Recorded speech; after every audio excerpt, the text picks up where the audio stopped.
ahí al compañero Miguel Delía, de la agrupación Peronismo Puro, de la localidad de Ensenada, distrito de Ensenada. Nos dirijas unas palabras. Gracias, José. Gracias por la presencia de todos.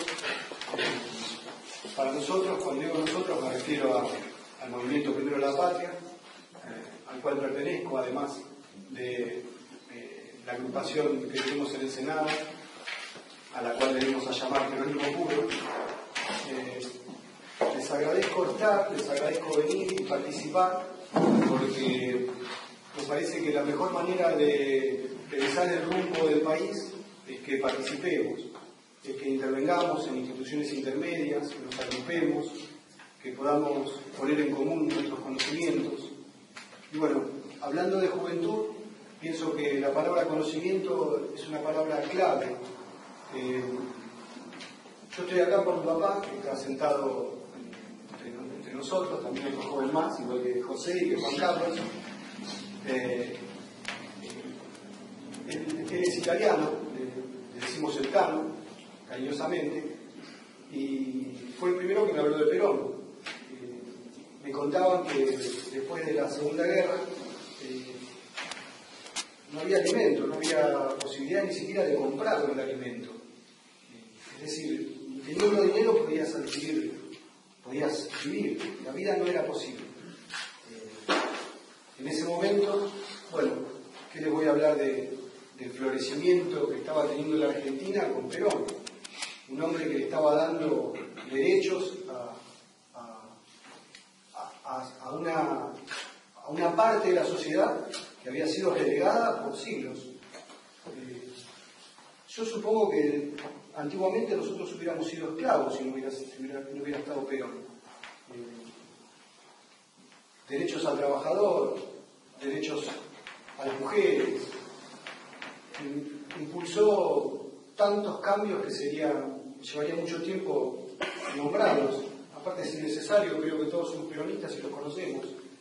Pero lo más importante que hizo mi padre cuando, junto con su padre, vino de Argentina a vivir otra realidad posible, una realidad donde la patria no mate a sus hijos en guerras inventadas, en guerras de poder, en guerras sencillamente con la intención de apropiarse de más extensión de tierras. Hizo posible también el conocimiento que hace un minuto yo nombraba. Mi padre, cuando empezó a hacer sus primeras armas, trabajando en este país, se hizo jockey de caballo de carrera. Y yo también quería ser jockey, por supuesto, yo quería ser igual que mi padre. Además me crié entre los caballos, con virtud, pero él entendía algo que yo en ese momento no entendía, que era la necesidad de la educación, la necesidad de que yo me educara, una educación a la cual él no había podido acceder porque la realidad de su juventud había sido otra y no se lo había permitido. Pero él quería, a propósito del traspasamiento generacional, como hoy se mencionó, que yo tuviera posibilidades que él no tuvo. Y bueno, efectivamente intenté hacerlo feliz, estudiando, capacitándome, y estudiando aprendí muchas cosas muy por encima de las propias de la carrera que yo estudié. Porque estudiando tuve la posibilidad, capacitándome, tuve la posibilidad de entender, más allá de lo específico de la carrera, de entender la realidad, de poder tener una lectura transversal de la realidad, de poder tener una interpretación de la realidad personal, que es muy difícil tenerla si uno no tiene las herramientas, si uno tiene el conocimiento, si uno no tiene las armas o los elementos para poder interpretarla a la realidad. Si uno no tiene el conocimiento es muy sencillo dejarnos deslumbrar por los espejitos de colores, que ya nos han vendido hace muchos años y nos siguen vendiendo. Hoy es muy común que, si nos preguntamos por nuestras grandes aspiraciones, como lo veníamos charlando en el viaje hacia acá, sean cambiar el auto cada 2 años, sea comprarnos otro saco, cambiar nuestros zapatos, y estamos entretenidos todo el día a través de la televisión y los medios de comunicación en esta sociedad de consumo que nos está llevando a situaciones que oponen o contraponen al hombre contra el hombre. A través del fanatismo, a través del miedo y el terror, permanentemente están vinculando nuestros deseos a cosas verdaderamente que son inhumanas, cosas que deberían ser intrascendentes. Y sin embargo nosotros estamos todo el tiempo poniendo el acento en esos sitios, en discutir peronistas contra peronistas, por ejemplo, en vez de sentarnos, como estamos en esta mesa, a decidir de qué manera empezamos a trabajar juntos. Por eso, hoy cuando hablaba del conocimiento, una de las cosas que aprendí en la facultad fue la alegoría de la caverna de Platón, que voy a tratar de explicarla rápidamente y simplemente. Platón, corregime, José, por favor, que 400 años antes de Cristo, ¿ya estabas vos? Yo el evangelista. Él decía que la humanidad, que la sociedad está como viviendo engrillada adentro de una caverna, y de la boca de esa caverna entra una luz que se refleja en el fondo de la caverna, y todos los que conformamos la sociedad estamos atados de pies y manos, no pudiendo rotar nuestra cabeza para mirar hacia afuera y viendo la realidad a través de las sombras que se proyectan en el fondo de la caverna. Y él decía que el conocimiento, estamos hablando del 400 a.C., no estamos hablando ni de globalización, ni de medios masivos de comunicación, que después obviamente exacerbaron esta realidad a través de las luces y de los brillos.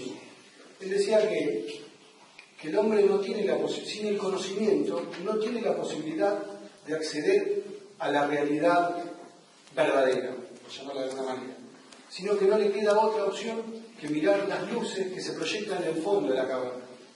Y decía que aquellas personas que tenían el acceso, como él, como tantos otros, al conocimiento, eran personas que tenían la posibilidad de desengrillarse y salir a la realidad y verla de frente. Obviamente, esas personas que tenían el recurso del conocimiento y podían observar la realidad de frente, lo primero que querían hacer era volver a desengrillar a sus compañeros, a soltar, a poder transmitir lo que habían aprendido, poder decir que la realidad era algo diferente y muchísimo más allá de esos espejitos de colores, de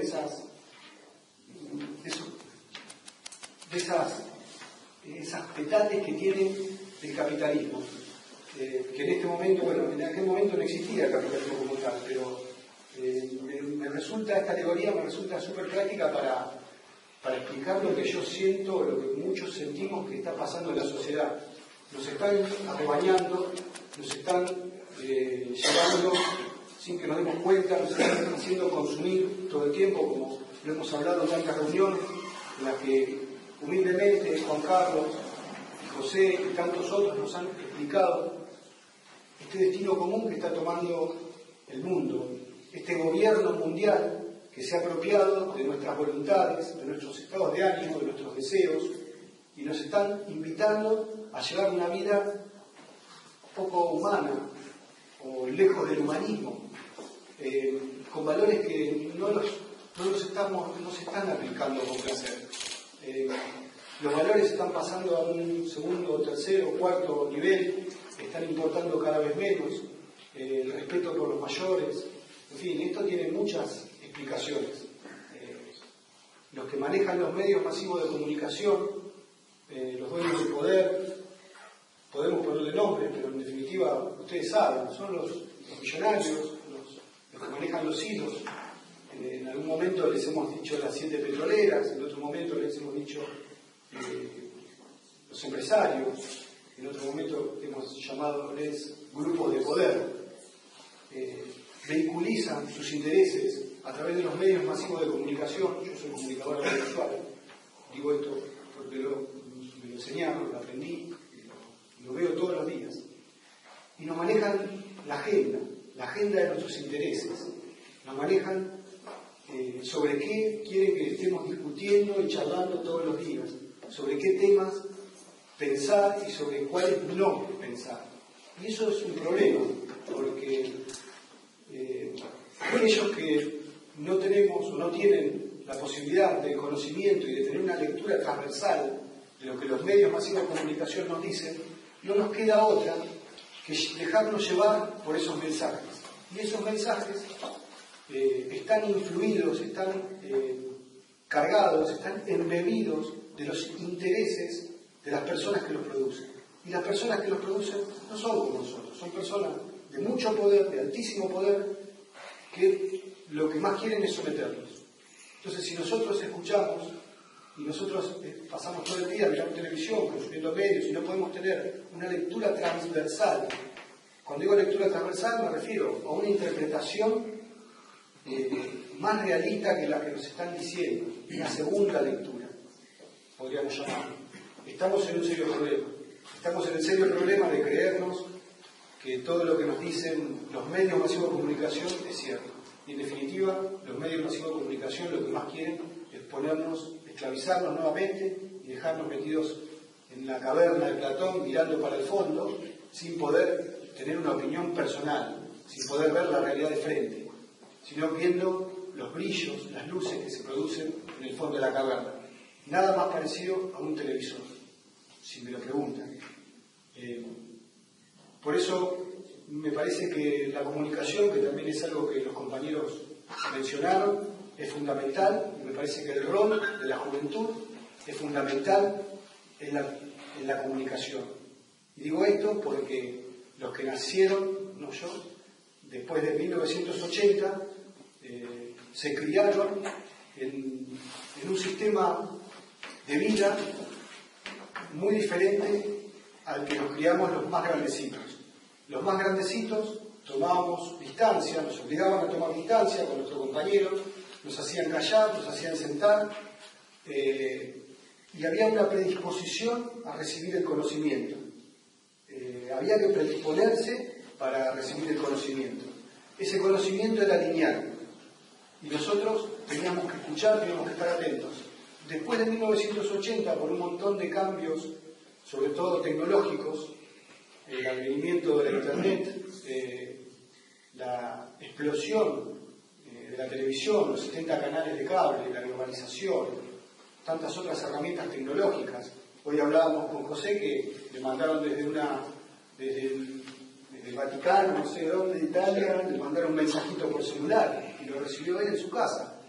Esas cosas, los que somos más grandes, no nos criamos con esas cosas. Entonces, los chicos, por llamarle de alguna forma, o los que son más jóvenes, tienen 30, 20 y pico, crecieron bajo otro formato educativo, que no es un formato educativo lineal, sino que es simultáneo.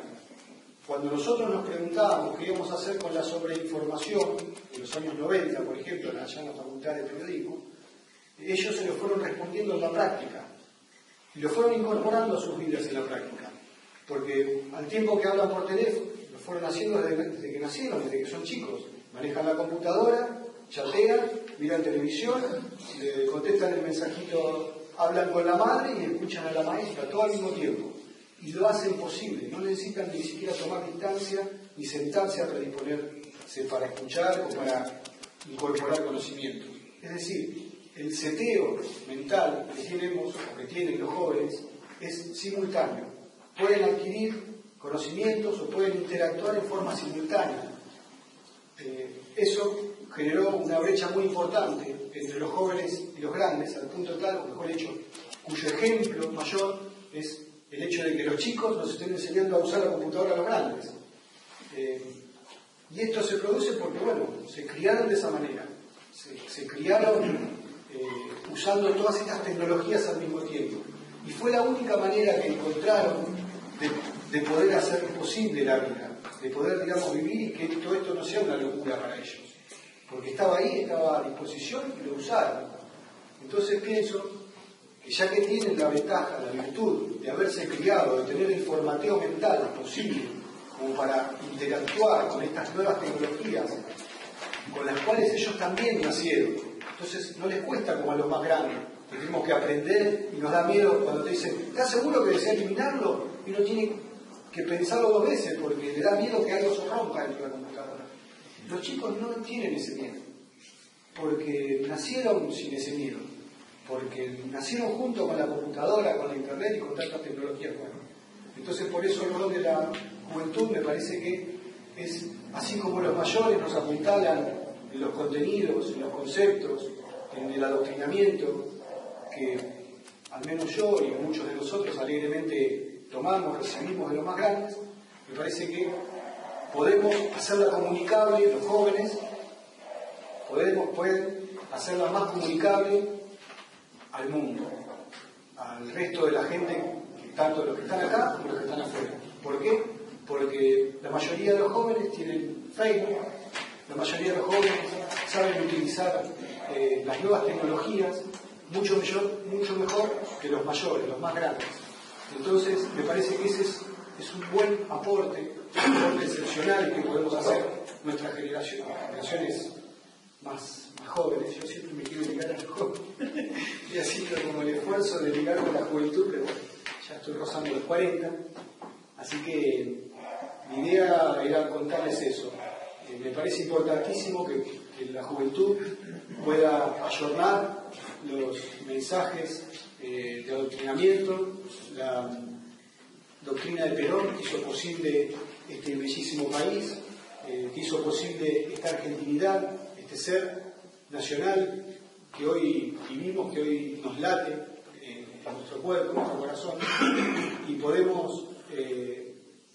podemos transmitirlo sin dejarnos, como hoy decía, embeber por las mentiras, por los engaños de los poderosos de turno, que obviamente no quieren que estemos hablando de esto. Quieren que estemos discutiendo sobre River Boca, muchachos. Quieren que hablemos de cosas intrascendentes. Quieren que perdamos nuestro tiempo. El miércoles pasado vino el presidente de Uruguay, Pepe Mujica, todos supongo lo queremos, a hablar a la universidad, al rectorado en La Plata. Y bueno, obviamente el público mayoritariamente éramos jóvenes. Y él dijo, no pierdan su vida, no pierdan la juventud. Y yo pienso que para no perder la juventud, lo que mejor podemos hacer es seguir aprendiendo todos los días, porque en la medida que nosotros vivamos aprendiendo, jamás envejeceremos, por más que tengamos 40, 50 o 60, sino que vamos a estar madurando, vamos a tener una vida cada vez más rica, inclusive, o mejor dicho, más compleja, más austera, para poder colaborar y para poder ayudar a los que nos rodean, que en definitiva es seguir colaborando y contribuyendo en la hermosísima labor con la cual, mejor dicho, Perón nos ungió y bueno, formamos parte.